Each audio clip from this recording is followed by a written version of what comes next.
Welcome to the show. Now please strap in for the truth and remember the words of the great Tom Cruise. I want the truth! You can't handle the truth! Now welcome to Off Topic on Porn.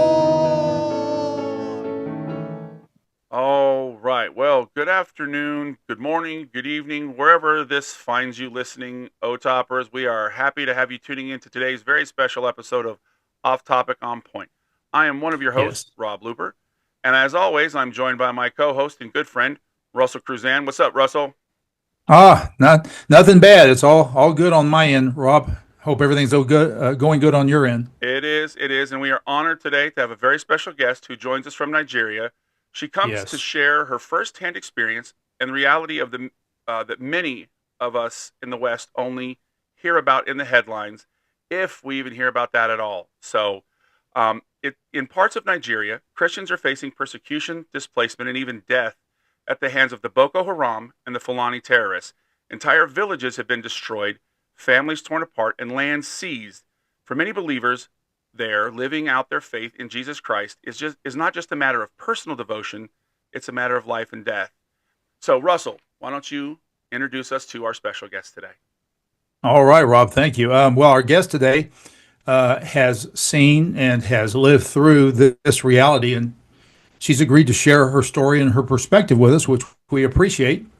I encourage you to listen with open hearts, with open minds, as we seek to understand what our brothers and sisters in Christ around the world, but especially for the purposes of this episode in the nation of Nigeria, what they're going through, and how maybe we can stand with them. Not maybe, we really want to take a stand in as many ways as we possibly can. So that's what our encouragement is to you right now, and so I would like to introduce you to Caroline. Caroline, welcome. Hi. Welcome. And thank you so much for joining us today.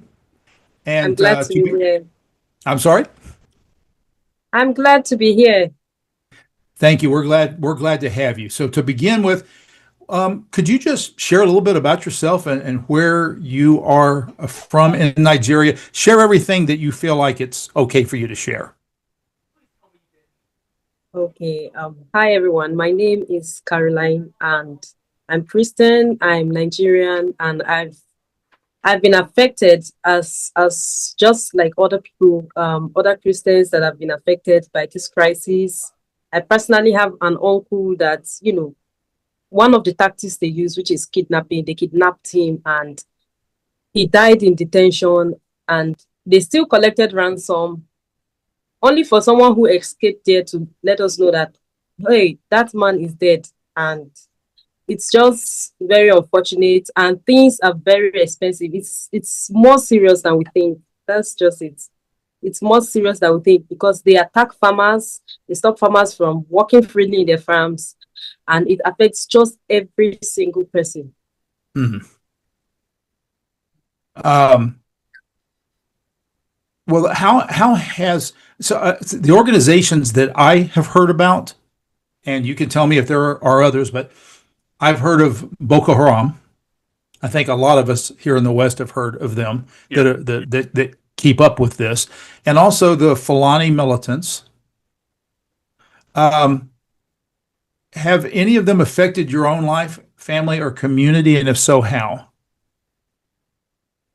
Yes, they've affected so many communities. Just like I mentioned, they are not just only Boko Haram, they are different Islamic sects.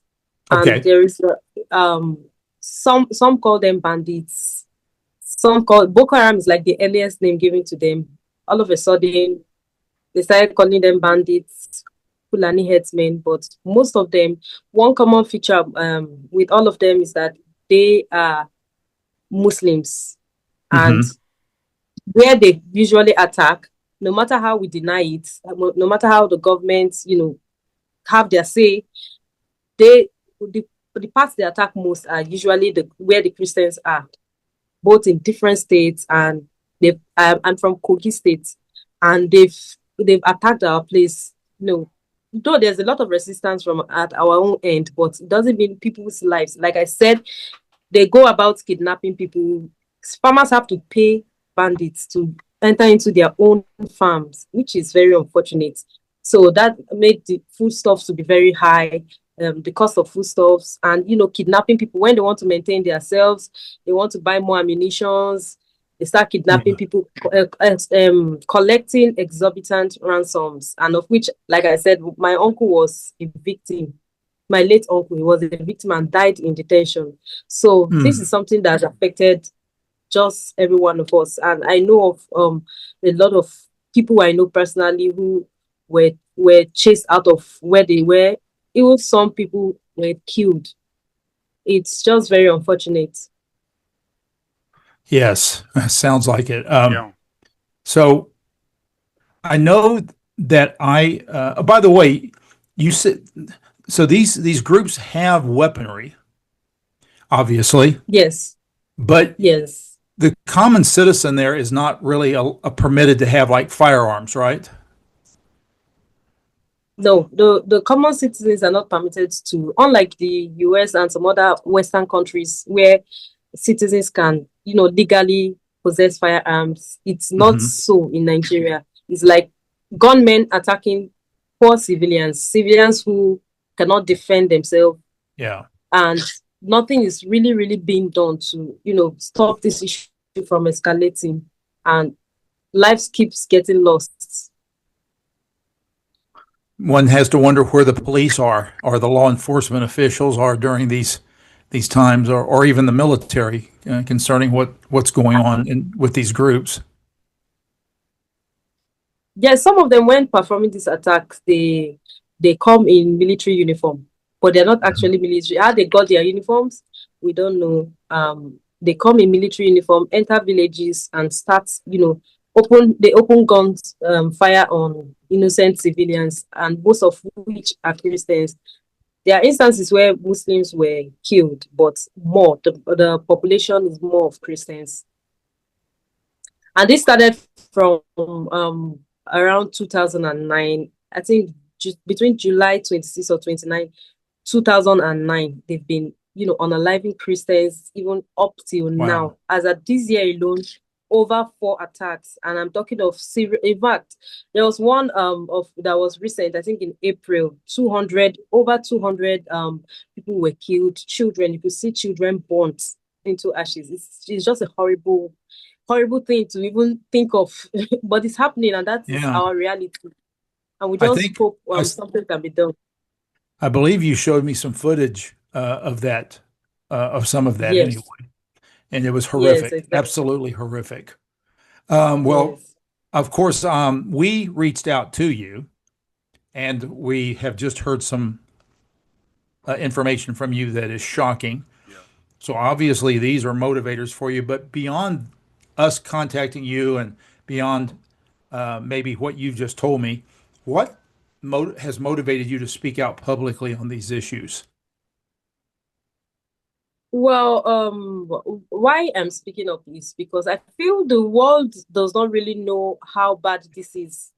Since 2009, when there was this uprising where over 1,000 people were killed at first in 2009, till date, the level of killings, in fact, over 1.3 million Christians have either been killed or displaced, forced to move away. Over 1.3 million Christians. And there are sources there. But the world does not really know what is going on. And we expect, while there are many people criticizing our government for not doing enough, we expect the world to just come together and, if possible, pressure our governments and also work with our governments to ensure people's lives and properties are protected. Churches are being burnt. In fact, I could mention instances like over 11,000 churches burnt in Nigeria. Over 11,000 churches burnt in Nigeria. All these information they are all there on the internet. It's just a horrible experience, especially going for children, killing them, killing the women, and most of these people will wear military uniform, causing this havoc. Now when they're out of food and out of ammunition, they start kidnapping people, collecting so much money. At the same time, most times they still kill those victims, even despite the ransom being paid. And we need our government to come out and really take this serious, because there are a lot of criticism against our government, that the government is not doing enough. The government is not really addressing it. Of recent, when this attack where over 200 people were killed, the government said it is land disputes. Now, who are the people having disputes with these community people? These are still the Fulani headsmen. These are still the Fulani headsmen who are Islamists. Why are they not addressing the issue? Why is the government not coming in to, try to solve it once and for all, so that people will stop dying? Yeah. I find the same question at my lips. What is the problem here? Right. And I'm being rhetorical here, but how is it that they're getting these weapons, if they're just herdsmen? Right. And then you had said that the main tactics. Rob, your photo is not on. Oh, well, no, it's on. I promise it's on. It's on in the other one. Yeah. So no, but you had said that the tactics, that they're using burning villages or kidnapping or seizing land or killing people. Or even when they pay the ransoms, they still will kill the people. But so it's you've mentioned the tactics, but one of the questions too, we were wanting to know is how widespread is the violence? Like, does it just affect like mostly the north, or is it spreading to other regions of Nigeria? Like where in Nigeria is it happening, or is it seeming to just like spread everywhere? Well, actually, the attacks are more in the north, but currently it's actually spreading. Like, I'm from Kogi State. I'm in the north central, which is just after my side. We go to the west, like that. So now the attack, we weren't having that attack here before. It was more on the north, Benue, the Yagatu village, Jos, Plateau State, Kaduna. So those are not core norths. Now, when they attack those people, and nothing much is really being done, they keep coming. I don't know if it's a plan. Maybe they're trying to orchestrate something. We don't know, but they keep spreading. Now they've entered even to the west, which used to be tagged the safest place to stay in Nigeria.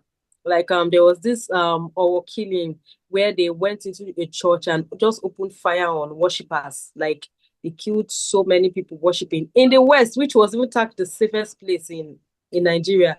So these people are actually spreading. The killing has started since 2009 in the north, core north, but each year they keep, trying to, I don't know what their mission is, but that is just how they've been going. And different tactics they use, they bomb, bombing of people, of gathering, even on Christmas Day. One of this time attacks, it was on a Christmas Day. They went to bomb people who were just worshiping God for the early morning Christmas service. Just like that, gun attacks. Like, they went to Bayero University in 2012 and they fired people inside church. Then they, like I said, kidnapping. Then they also do targeted killings, like targeting priests, Catholic priests, then ministers of God. They attack them, they track them, and they attack them and kill them, and just dispose their body just anyhow. And one will begin to wonder why? What has these people done to you? Well, yeah, and why do you think that Christians are being targeted like that? That was my question. Why are they targeting just the Christians, or why are they targeting not maybe just, but why do Christians seem to be the targets of that? Actually, there are many arguments. Some set of people will come and say, it's not only the Christians that are attacked, that Muslims die in this attack. Yes, those arguments are out there. But when you think of when you do your research and find out the ratio of Christians that the Christians that are killed, many of them are being recorded. Let's mention how many Muslims are being killed. So most of the times, these people are killing Muslims. They only kill more of those Muslims who critique their actions, where maybe those Muslim what do you call them? Is it Muslim leaders? Maybe they come out to say, stop this killing, stop doing this. They target those people and kill them. So we can't say it's all the Muslims, but but this target, that's still targeted killing Christian leaders, killing, and whatever their mission is, we're not in their hearts, but we're only speaking the obvious, what is being played out, killing of the Christians, attacking churches, abducting people, and basically spreading to cover, I don't know if it's to cover the whole Nigeria, but that is obviously what it's sounding like. Well, yeah. It sounds like they're just I'm sure that is part of it. Yeah. It sounds like we're getting rid of the opposition is what it sounds like. Yeah. And this over is 18,000. Go ahead. Over 18,000 churches have been attacked since. Over 18,000 churches have been attacked since the beginning of this saga. Over 18,000 churches, then properties are being destroyed. That's incredible. There needs to be a clear separation between this issue. Like, whatever the source is, the government need to address it as it is, and not target something else, so that all this can stop. So when these communities are attacked and the land is confiscated and the churches are burned down and the homes are burned down and people get displaced, whole villages are destroyed, where do the survivors go? What happens with them? Most of them are forced to leave their dwelling place. They move to other parts of the country which are tagged safer. Like, some of them now will move to somewhere like Lagos. Some of them will move to. There are a lot of people who came from Maiduguri. At least I have some friends who came from Maiduguri where the attack was very hot. They came to Abuja. Of course, there are still attacks in Abuja, but it's safer than where they were. So they actually go into Abuja and attack? Because that's a major city. Yes, they attack in Abuja. And Lagos also? My uncle that was kidnapped, it was Abuja Road. So it's something really serious. It's not like they exempt this particular place. Yes. Even people are forced not to travel like before. People avoid unnecessary travel. In those days, when someone's about to get wedded, you see people traveling. I want to be there for this person. Now, people will be like, okay, I'll pray for you, go for your wedding and come back, because they don't want to be kidnapped. They don't want to be abducted, killed, so it's really, really serious. So you've answered this a little bit and somewhat horrifically, but let's expand a little bit. How does all of this violence affect children, especially their schooling, their trauma? How are they affected traumatically? I'm sure very much, but you can speak to that. And is there any way that, I mean, I'm sure it affects their safety. Is there anything going on that helps them be safe? So anyway, just however you want to answer that. Okay. Currently, many children from those particular places are out of school, because of course the school is not safe. They go to the schools and abduct girls. They go to the school and abduct people. So most of those children are out of school, and either if they're still in where dwelling in that same vicinity, they just hang around and probably maybe add to whatever issue they have in that particular place. But for those who move to other places, they have to start their life afresh. For the parents that can put them in school, because it's not like the government is saying, these are the people suffering this, we are going to provide schooling. No, there is nothing really like that. So it's like you're on your own. And children are being killed. Children are not being exempted from all these attacks, which is very horrific. I think I sent you a link to a video where children were burnt to ashes. So these are part of how it affects children. And it's just I don't really know how to put it, but it's obviously very terrible for everybody. But seeing children going through all this, it's very sad.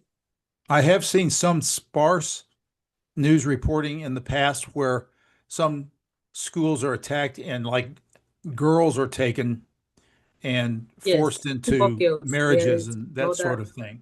Yes. Does the family of any of these children have any kind of recourse or any place they can go to try to help them recover their children? And just mostly most of these villages being attacked. Many of them are not really educated. For those who are able to reach out, for it's mostly the activists who hear of this situation that go to those places, and not much they can do, especially when they can see that the government has not really put in the expected effort. So there's not much they can do. But many of those parents, they are just left to accept what came to them. So not like there's anywhere they can go to. So, what is the loss of land? I know compared to children, this seems like a small thing, but actually, land is where, if you have it and possess it, safety can be found there, right? As a community. So, what does the loss of land mean for Christian families in Nigeria and for other families for that matter? And not just economically, but also spiritually and culturally. Can you come again? I'm sorry? Please come again. I didn't hear you. He didn't hear you. So what I said, what does the loss of land mean for Christian and other families in Nigeria, not just economically, but spiritually and culturally? Laws of the land. Is that what you said? Yeah, when they lose their land, what does it mean for them, like culturally and also spiritually? Because we know economically it hurts them, but culturally and spiritually, what happens as well for a family? Yes. With here in most African countries, some people pass land into generations. Like my forefather owned this land, passed it to the children, and passing it to my own children, and so these people just come, they displace them. Like you have no say anymore. You have lost everything that's attached you to that land, and you are like a lost person. Like you're starting afresh somewhere else, trying to build your life again. Wow. So there's no way their rights in that land is really protected. So how does this affect the ability of Christians? How does all this persecution affect the ability of Christians to freely worship and gather in their churches? That is one of the way it has affected Christians in a very bad way, in the sense that, like, I remember those days we used to go for night vigils, we pray together, we can go to church several times a week, and it was just something beautiful to behold. But these days, night vigil has been cancelled in most denominations. There are some who still practice it, and many of them still get attacked. But for security reasons, most denominations have cancelled going for night vigils, going for even church program at some particular. Now everything is being watched. Like that freedom is not really there. It's not really there. So you can't go to church as you like. People are afraid. There are some people who say, I'm not going to church because I don't want to be bombed. I don't want to be attacked. Some people now say that. So they just stay and they feel, okay, maybe I'll just worship from my house. It has affected Christians so much. So it does affect the coming together of the body in a very significant way, it sounds like. Wow. Yes. Are there any stories that you can share with us, like, because of this, we know, like, stories of faith, like where people respond to these attacks, where faith has kind of overcome, or people are, in spite of these attacks, where like people are responding in faith, and through that we see faith overcoming these things? That's the beautiful part of this. It seems like the more they attack, the more people are more strengthened in faith. But when you have a conversation with most of the people attacked, most of us affected, it seems like we hold on to Christ more than ever before, and that is really amazing. The Bible preaches about forgiveness. You can see people saying God says we should forgive. People are hot. People are hot because they've displaced, but they are not carrying out that anger. It's more like I'll trust in God more. The Christian, it's like we expect that Christians will be persecuted. Persecution have started for a long time, so this is one of it, and we're just going to endure it. So it amazes me when I see the faith of people. Some people go through different means to still try to worship God. Like, by all means, people still go for rallies, people still go to preach despite the attacks. Some people go for preaching and they are attacked, but people still go for it. So it did not stop the faith of the Christians. It's just the attack has become too much that the world needs to know. So would it be fair to say, because I've heard this said many times, and Russell, I think you and I have talked about this, it seems that the church and the word of God grows best and most sometimes during times of persecution. So would you agree from what you've seen that in this persecution, now we don't want people to be persecuted, please don't take that. We're not looking at that. But that the word of the Lord, that our faith, that people's faith is growing, and you are seeing through this persecution that people are becoming stronger in their faith, and they're actually, you're seeing the kingdom be growing through persecution.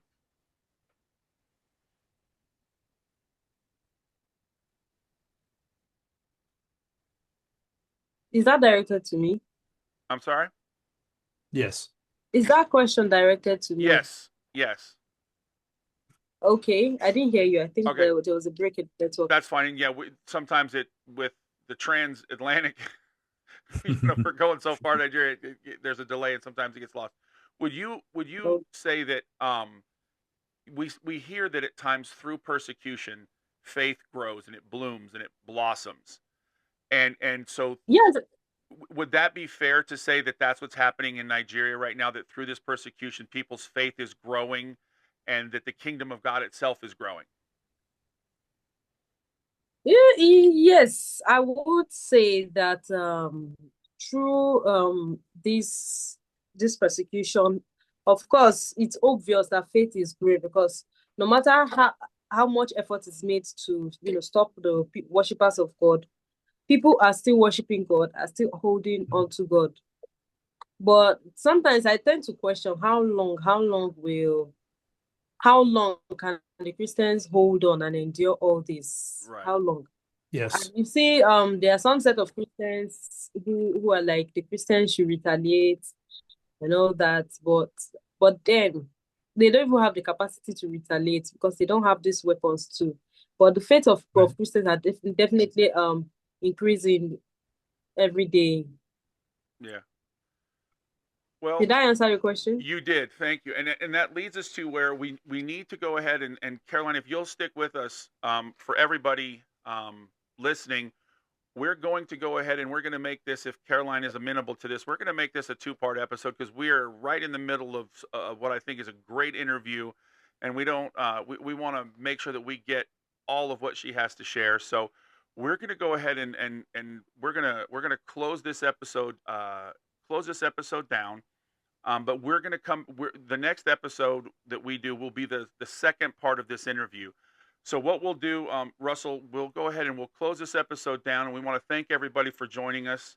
We want to make sure we hit our sponsors. So one of our sponsors on Off Topic On Point is Mountain Mowers LLC. So if you're in the Tri-County area in Virginia, in near Galax, they're your local experts for keeping your yard looking its best, whether it's mowing, trimming, or full lawn care. Mountain Mowers has you covered with reliable service and a personal touch. They know every yard is different, and they treat yours like their own. So if you're ready for a lawn that stands out without all the hassle, call Mountain Mowers LLC today at 276-730-8230. Mountain Mowers. They'll cut your grass, not corners. So we love them. And we are so thankful, Caroline, for you being here. And we are going to, we are so excited that we're going to get part 2. So we will say, as we always sign off, Russell, we're going to sign off with this episode and let everybody know you don't always have to be on topic. You can be off topic, but you must always be on point. So thanks for joining us, and look for the next episode, part 2, where we finish this interview with Caroline, and we will see you next time on Off Topic On Point. Have a great day. Bye-bye. Bye. Thank you for listening today to Off Topic On Point. We want to remind you of our email address if you'd like to contact us. It's otopnow@gmail.com. That's otopnow@gmail.com. And as always, we want to leave you with this. It's okay to be off topic. Just make sure you're always on point. All right. We'll catch you on the next episode. Bye-bye.